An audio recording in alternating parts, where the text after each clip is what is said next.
민수기 11장 24절부터 35절 말씀입니다. 민수기 11장 24절부터 35절입니다. 모세가 나가서 여호와의 말씀을 백성에게 알리고 백성의 장로 70인을 모아 장막에 둘러 세우매 여호와께서 구름 가운데 강림하사 모세에게 말씀하시고 그에게 임한 영을 70장로에게도 임하게 하시니 영이 임하신 때에 그들이 예언을 하다가 다시는 하지 아니하였더라.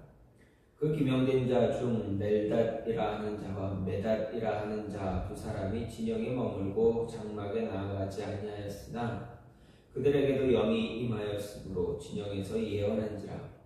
한 소년이 달려와서 모세에게 전하여 이르되 엘닷과 메닷이 진중에서 예언하나이다 하매 택한 자 중 한 사람 곧 모세를 섬기는 눈의 아들 여호수아가 말하여 이르되 내 주 모세여 그들을 말리소서. 모세가 그에게 이르되 내가 나를 두고 시기하느냐. 여호와께서 그의 영을 그의 모든 백성에게 주사 다 선지자가 되게 하시기를 원하노라. 모세와 이스라엘 장로들이 진중으로 돌아왔더라. 바람이 여호와에게서 나와 바다에서부터 메추라기를 몰아 진영 곁 이쪽 저쪽 곧 진영 사방으로 각기 하룻길 되는 지면 위 2규빗쯤에 내리게 한지라. 백성이 일어나 그날 종일 중야와 그 이튿날 종일토록 메추라기를 모으니 적게 모은 자도 10호멜이라. 그들이 자기들을 위하여 진영 사면에 펴 두었더라. 고기가 아직 이 사이에 있어 씹히기 전에 여호와께서 백성에게 대하여 진노하사 심히 큰 재앙으로 치셨으므로 그곳 이름을 기브롯 핫다아와라 불렀으니 욕심을 낸 백성을 거기 장사함이었더라. 백성이 기브롯 핫다아와에서 행진하여 하세롯에 이르러 거기 거하니라. 아멘. 오늘 말씀 민수기 11장 24절부터 35절입니다. 오늘 말씀은 음식으로 인해서 원망하는 그런 사건으로 하나님께서 책임이 심히 중에서 혼자서는 이스라엘 백성 전체를 감당하지 못하는 모세의 탄원에 대한 하나님의 응답입니다. 그리고 모세가 선택한 70명의 장로들로 하여금 모세를 도와서 협력할 백성의 지도자로 세우는 그러한 장면입니다. 또 한 가지 덧붙여서 백성들이 이스라엘 진중에 머물렀던 이스라엘 백성들과 함께 나왔던 그 이방 민족들, 그들이 먹을 것이 없어서 먹을 것을 가지고 불평불만을 쏟아냈을 때 하나님께서 메추라기를 만나와 메추라기를 부어주심으로 인해서 그들의 불평불만을 해소하는 그런 모습, 그런 사건이 같이 기록되어져 있습니다. 먼저 오늘 말씀을 보게 되면 모세가 이스라엘 백성을 출애굽했습니다. 그리고 너무 그들을 이끌고 나오면서 광야에서 그들을 잘 데리고 움직일 때에 정말 혼자서는 그 이스라엘 백성 전체를 다 돌볼 수가 없는 그런 모습이었습니다. 너무나 힘들고 어려운 그런 상황입니다. 시시때때로 백성들은 자신들의 문제를 가지고 나오고 불평불만을 모세에게 갖고 나와서 이야기할 때에 그 모든 것을 다 들어주고 해결하는 데 있어서 정말 하루를 온전히 다 보내버리는 그런 모습만 계속 반복이 되었습니다. 그런데 이게 하루로 끝나는 것이 아니라 그 다음날 매일매일 똑같은 모습으로 반복이 되어집니다. 그러니 모세가 어떻습니까? 더 이상 그 일을 할 수가 없게 됩니다. 그래서 하나님께 간구합니다. 나와 함께 이 백성을 이끌 수 있는 사람들, 그들을 세워달라 간구했을 때 하나님께서 그의 이야기를 들으시고 모세가 세운 70명의 장로들에게 하나님의 영을 부어주십니다. 그 영이 임하게 되자 어떻게 됩니까? 두려움 때문에 그 장막으로 나오지 못했는지 아니면 무엇 때문에 나오지 못했는지 어쨌든 엘닷과 메닷이라는 두 사람이 자신의 진영에 있다가 머물고 있다가 하나님의 영이 임하자 어떻게 합니까? 그들도 같이 예언을 하게 됩니다. 하나님의 영이 임했습니다. 그 영이 임한 그 모습을 가지고 이제 여호수아는 모세를 향해서 그 예언하는 것을 멈추게 해야 되지 않겠습니까? 라고 이렇게 이야기합니다. 그러나 모세는 어떻습니까? 자신만이 아니라 70명의 장로만이 아니라 온 이스라엘 모든 백성에게 하나님의 영이 임해서 하나님의 통치가 하나님의 인도하심을 통해서 모두가 다 선지자 되는 것이 나는 더 좋다라고 말합니다. 그리고 이어서 나타난 말씀이 무엇입니까? 매출하기에 관한 이야기입니다. 이 모든 말씀을 보게 되면 특히 모세는 이스라엘 백성들로 하여금 하나가 될 수 있는 이스라엘 백성이 온전히 하나가 되어서 잘 세워지기를 원하는 모습을 보여준다라고 볼 수가 있습니다. 다시 말하면 이스라엘이라는 이 나라, 이 민족, 이 모습을 교회나 공동체로 보았을 때 지도자는 교회가 공동체가 바르게 세워지게 하기 위해서 유익함을 가질 수 있어야 된다. 유익한 모습을 어떻게 하든 공동체나 교회가 유익함을 더 유익해지기를 원해야 한다라는 것입니다. 그러면 그 모습을, 그 유익함을 바르게 세우기 위해서 어떤 모습을 가질 수 있는가, 어떤 모습을 가져야만 하는가, 오늘 말씀 중에서 생각해 보게 되는데, 먼저 협력할 수 있는 동역자를 세우라는 것입니다.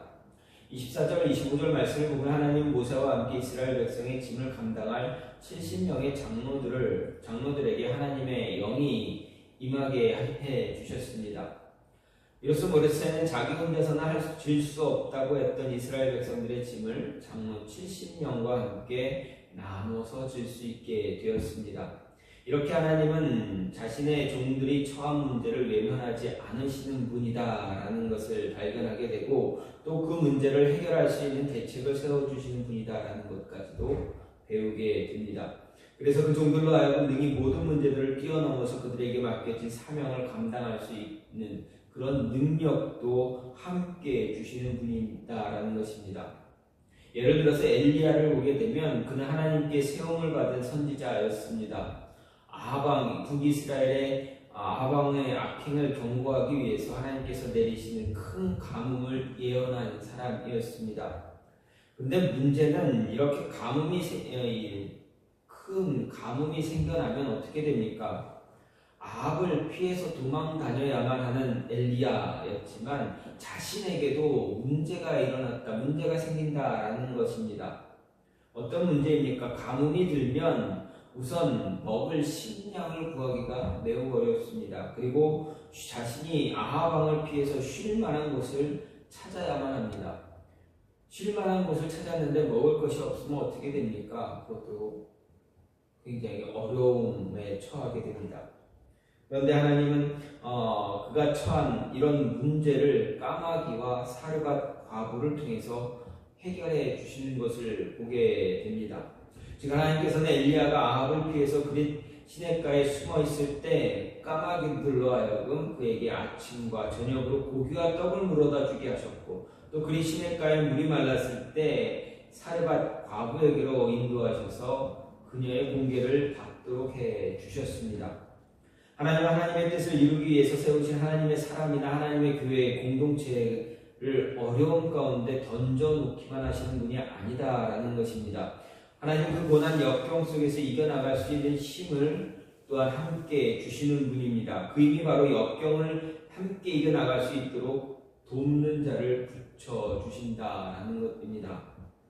절대 한 사람에게 모든 짐을 맡겨놓고 내가 알아서 하라라는 식으로 방관자처럼 바라만 보는 그런 분 아니십니다.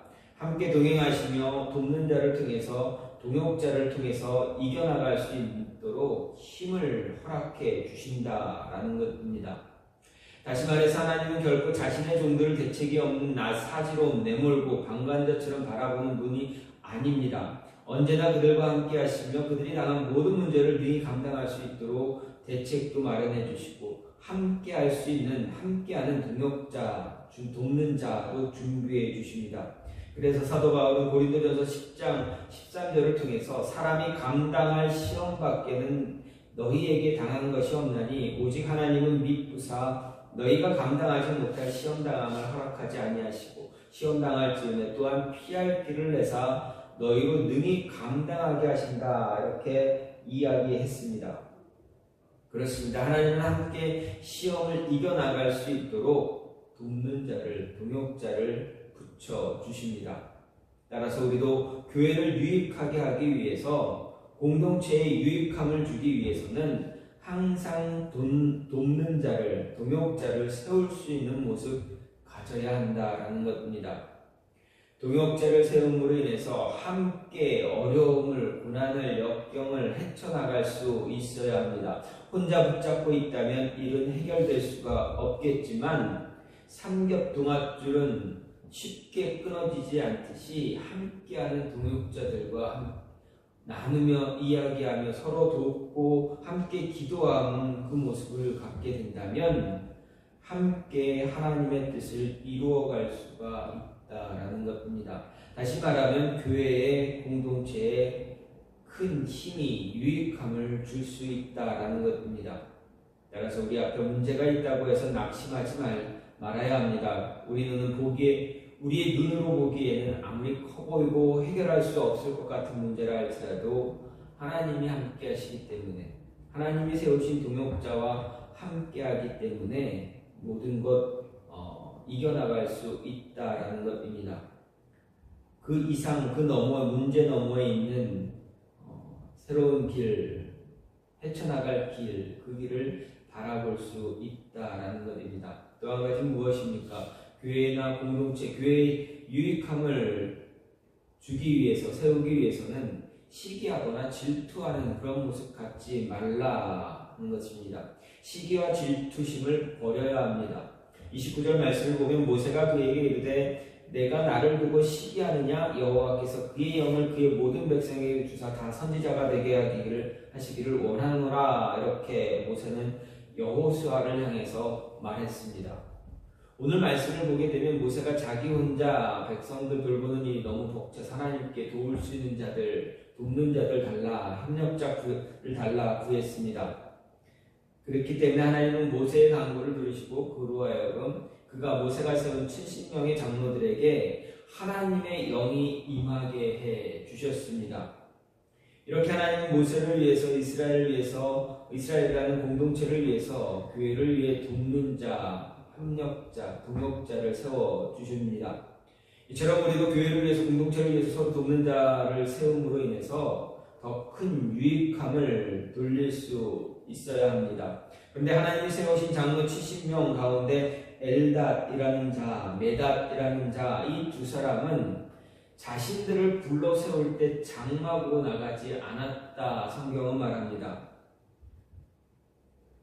장막으로 나가지 않은 이유가 무엇인지 알 수는 없지만 자신의 진영에서 머물고 있다가 다른 장로들에게 임한 그 하나님의 영이 이 두 사람에게도 임함으로 인해서 어떻게 합니까? 자신의 진영에서 예언을 하기 시작합니다.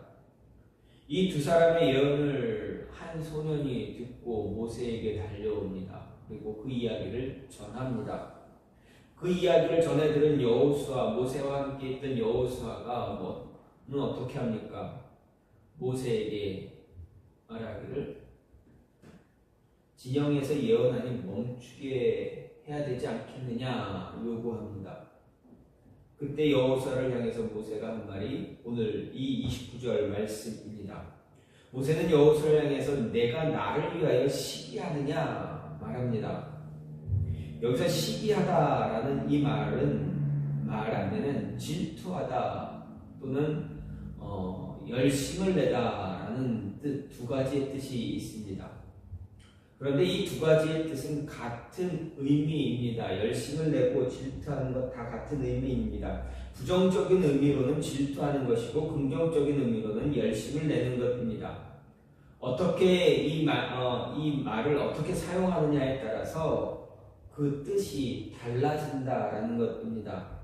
사용 방법이 달라진다는 것으로 기본적으로 열심이나 열정의 의미를 내포하고 있는 그런 단어입니다. 부정적인 의미는 파괴적인 열정이지만 긍정적인 의미는 사랑하는 대상에 집중되는 열정임을 볼 수가 있습니다. 그래서 구약 성경에서는 이 단어를 여호와를 위한 전투나 열심을 표현하는 말로 자주 사용했습니다. 여호수아는 모세를 섬기는 사람으로 모세를 위한 열정으로 엘닷과 메닷의 예언을 금할 것을 모세에게 권했습니다. 여호수아는 하나님의 대리자인 모세의 권위에 맞서는 이러한 일들을 그냥 대충 넘어가려고 하지 않은 것입니다. 하지만 모세가 뭐라 이야기합니까? 여호수아에게 하나님의 뜻이 아니라 인간적인 생각에 사로잡힌 이 여호수아를 질책합니다. 다시 말해서 여호수아의 요청은 하나님을 위한 질투심에서 비롯된 것이 아니라 자기가 섬기는 모세, 인간 모세만을 위한 열정, 시기심이 그 안에 있었기 때문이다 할 수가 있습니다. 그것 때문에 모세가 여호수아를 책망한 것입니다. 이는 곧 여호수아의 안목이 아직 이스라엘 백성들의 경험의 한계를 벗어나지 못한 증거이기도 합니다. 믿는 자에게는 자기가 섬기는 윗사람에 대한 사랑의 열심도 필요하지만 그보다 하나님을 향한 열심이 더 우선적으로 필요하다라는 것을 잊지 말아야 합니다. 교회를 위한 유익함을 만들기 위해서 모세를 향해 보여준 여호수아의 시기심은 오히려 좋지 못한 결과를 초래하게 되었고 이기심, 질투의 모습이 되었습니다. 이런 모습 단호하게 절제할 줄 알아야 합니다. 그래야 교회를 바르게 세우고 교회에 더 큰 유익함을 세울 수 있다라는 것입니다.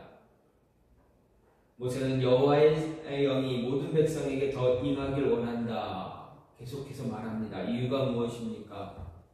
한 사람 어떤 시기와 질투심으로 인해서 자신만 어떻게 세워지길 원하는 것이 아니라 모든 사람이 모든 백성이 다 하나님의 영이 임해서 하나님의 뜻을 다 함께 완성해 나가는, 성취해 나가는 그 모습을 원한다라는 것입니다. 모든 백성이 다 선지자 되었으면 좋겠다라고 하는 모세의 이 말은 모든 사람이 다 자신처럼 하나님의 뜻을, 하나님의 복음을 온 세상에 전함으로 인해서 하나님의 나라가 더 속히 빨리 이루어지기를 원한다라는 것입니다. 그래야 교회가 교회다워지고 교회가 더 큰 유익함을 얻고 하나님께 더 큰 영광이 되어지고 그래서 하나님의 뜻을 더 온전하게 성취할 수 있기 때문이다라는 것입니다. 교회를 세워나가는데 교회에 유익함을 주기 위해서 필요한 것이 무엇입니까? 함께하는 동역자를 세우는 것도 필요하지만 함께하는 사람들 가운데 시기나 질투심 이런 것이 생겨나지 않도록 하는 것도 매우 중요한 것입니다. 마지막으로 무엇입니까? 탐심, 탐욕을 버려야 합니다. 33절, 34절 말씀을 보면 고기가 아직 이 사이에 있어 씹히기 전에 여호와께서 백성에게 대하여 진노하사 심히 큰 재앙으로 치셨으므로 그곳 이름을 기브롯 핫다와라 불렀으니 욕심을 낸 백성을 거기 장사하니었더라 이렇게 기록되어 있습니다. 말씀을 보면 고기가 아직 이스라엘 백성들의 이 사이에 있어 씹히기 전에 하나님께서 그들에게 진노하셨다라는 것입니다. 그래서 큰 재앙이 임했다라고 말하고 있습니다. 이것은 이미 수차례에 걸쳐서 회개할 기회가 주어졌음에도 불구하고 회개하기보다는 오히려 탐심을 더했던 이스라엘 백성들에 대한 하나님의 징계다 할 수가 있습니다. 분명 이스라엘 백성들에게는 자신들의 탐심과 그로 인한 죄를 깨닫고 회개함으로써 이런 하나님의 징계를 피할 수 있는 기회가 얼마든지 있었습니다. 다시 말해서 이스라엘 백성들 모세를 통해 애굽에서 나온 것을 후회하며 하나님을 멸시했던 자신들의 죄에 대한 하나님의 책망을 들었고, 또 메추라기가 내리기 전에 하루 동안 그 죄에서 돌이켜 몸을 거룩하게 할 수 있는 시간이 분명 있었습니다. 그들이 만일 조금의 신앙적인 양심이라도 가진 자들이었다면 마땅히 하나님의 책망을 들었을 때, 또는 몸을 거룩히 하라는 명령과 함께 시간이 주어졌을 때 무릎 꿇고 자기들의 탐욕으로 인한 이 죄에 대한 고백을 철저히 함으로 인해서 회개했어야만 했다라는 것입니다. 또 설령 그런 모든 기회를 잃어버렸다 할지라도 하나님께서 온 땅을 뒤덮는 엄청난 양의 메추라기를 내려주셨을 때, 당연히 그 메추라기를 보면서 자신들이 원망했던 것, 얼마나 어리석은 모습이었는가, 얼마나 하나님께 죄를 짓는 모습이었는가 인정하고 탐욕과 죄악에서 돌이킬 수 있어야만 했었다라는 것입니다. 하지만 어떻습니까? 그들은 회개하기보다는 오히려 더 많은 탐욕, 탐심에 사로잡혔습니다. 큰 은혜를 베풀어 주신 하나님께 어떤 감사도 드리지 않은 채 어떻습니까? 이틀 동안 종일종야를 메추라기 모으는 일에만 열중했다라고 성경은 말하고 있습니다. 뿐만 아니라 메추라기를 다 거두고 나서 어떻게 했습니까? 어느 정도 진정이 된 이후에도 여전히 회개하거나 감사하지 않고 자신들이 주워 모은 메추라기를 햇빛에 말리기에만 급급했다라는 것입니다. 바로 이것이 교회나 공동체를 위해 유익함을 구하기보다는 자신의 개인적인 욕심만 채우려고 하는 그런 사람들의 특징입니다. 아무리 혹독한 책망을 받아도, 아무리 많은 회개의 기회가 주어져도 결코 돌이키지 않고 육체의 욕심을 따라 살아가다가 마침내는 멸망에 이르고 마는 그런 모습입니다. 그래서 하나님은 이런 사람들을 성령이 동안 암나귀에 비유하셨다라고 예레미야 2장에서 우리는 볼 수가 있습니다. 즉 성령이 동안 암나귀가 그 육체적인 정욕을 따라 행하는 것을 막을 수 없듯이 진노의 자녀들이 육체의 소욕을 따라 행하거나 멸망의 길로 달려가는 것 누구도 막을 수 없다라는 것입니다. 탐욕과 탐심에 가득한 사람은 그들이 가는 길을 누구도 막을 수가 없다라는 것입니다. 스스로 돌이키지 않으면 다른 사람이 아무리 좋은 충고와 권면, 아무리 그를 뜯어 말린다 할지라도 그 길에서 벗어나지 못한다라는 것입니다.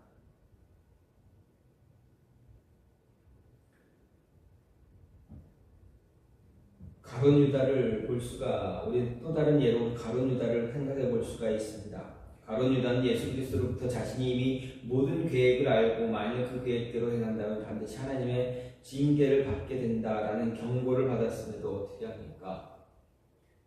육체의 욕심 때문에 경고를 무시했습니다. 그리고 영원한 멸망을 당하게 되었습니다.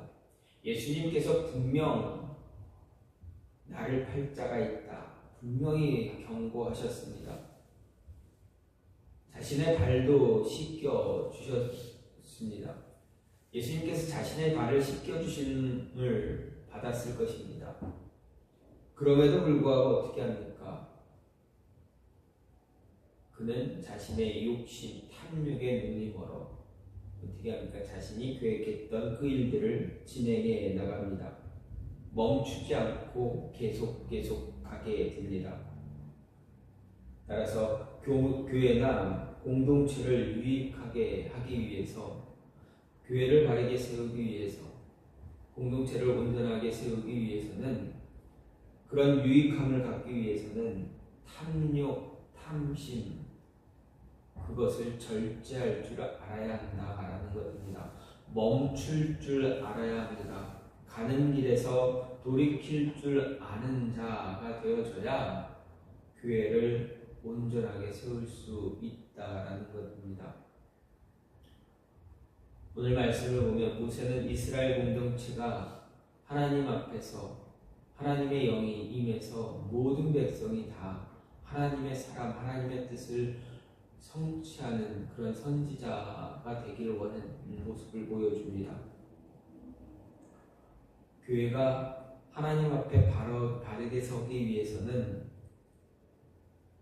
자신 안에 있는 어떤 탐욕이나 탐심 내려놓을 줄 알아야 합니다. 그리고 시기심, 질투심 이런 것들 다 버려야 합니다. 그리고 함께 협력할 수 있도록 함께 할 수 있는 동역자들, 돕는 자들을 세워나가면서 주어진 일들 잘 감당할 수 있어야 한다라는 것입니다. 모세는 하나님께 간구함으로 동역자를 세웠고 또 시기 질투하는 그 모습을 버려야 하고 또 욕심, 탐욕 버려야 한다라는 것을 분명하게 이야기해 주고 있습니다. 이 모습이 저와 여러분 안에 있어서 교회를 바르게 세우고 교회의 큰 유익함을 세우며 하나님의 영광이 하나님의 뜻을 온전히 이루어 나감으로 인해서 하나님의 영광이 드러나는 그 영광을 바라볼 수 있는 그런 모습이 저와 여러분 안에 있기를 간절히 소망합니다. 이 시간 같이 기도하기 바랍니다.